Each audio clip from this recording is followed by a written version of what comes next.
In Luke, the 16th chapter, we have the parable of the rich man and Lazarus.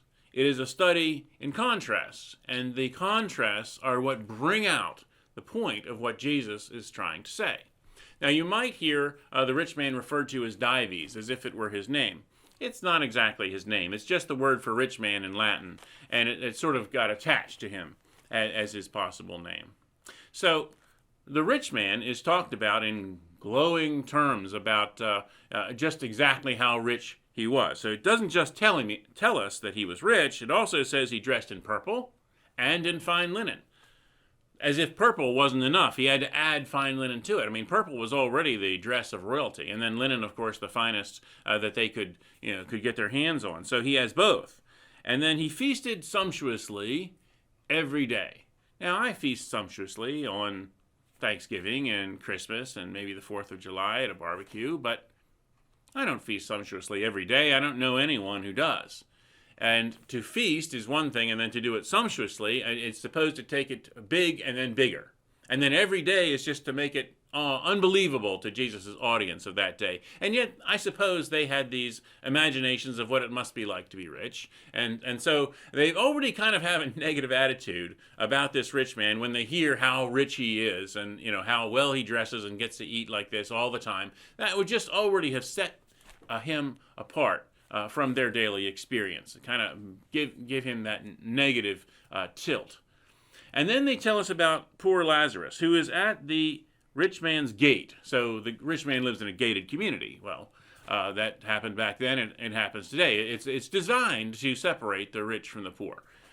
And then he lays at this gate, covered with sores, and he longs to satisfy his hunger with what fell from the rich man's table. Even the dogs would come and lick his sores.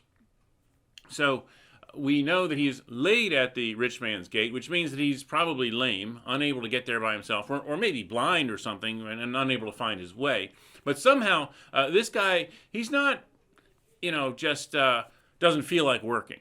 There's something wrong with him that he can't get around by himself, and also that he's sick and has all these problems. And so he is the kind of poor person that every God-fearer in scriptural times and up to today would look at and say, okay, this fellow needs help.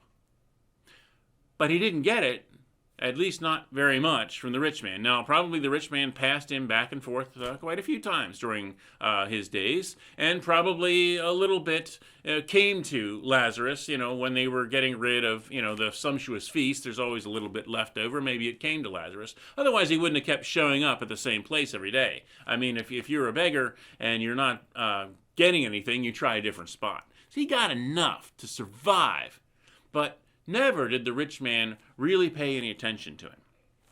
And so we find that both of them die, and Lazarus goes to heaven. He doesn't go to heaven because he's poor or because he struggled. That has nothing to do with going to heaven. Nor does the rich man going to hell have anything to do with the fact that he's rich. It has to do with the fact that there was, in his community, someone he should have been helping. And he chose really not to, or to do the very minimum possible. The story is not an attempt to describe for us what hell is, or to defend the doctrine of hell, or anything like that. Really, it is about what is our responsibility here on earth. And Jesus has another story, which we are all familiar with, the parable of the Good Samaritan, which also answers the question of, who is my neighbor? And I think that's a good question for us today. Who is my neighbor? And how can I find those people who seem to have become invisible to me? Can we reach out with the wealth that we have? Now, we may not feast sumptuously, we may not be dressed in purple and fine linen, but we all have enough that we can share from time to time. So we need to find the ways in which we can make a difference, connect to those who may find themselves, in difficult situations. Now, it's interesting to me that the rich man did know Lazarus' name. He called out in hell, "Father Abraham, send Lazarus to dip the tip of his finger in water and cool my tongue, for I am in agony in these flames." So he knew that guy's name. And yet, we find all through the story that the poor man continued to be poor. He continued to suffer, and he could have been helped very easily, but he was not. So he knew the guy's name even, and he still didn't care. But now he wants to take charge of this situation and give Lazarus orders to go help him in some way. And that demonstrates that the rich man has never learned his lesson.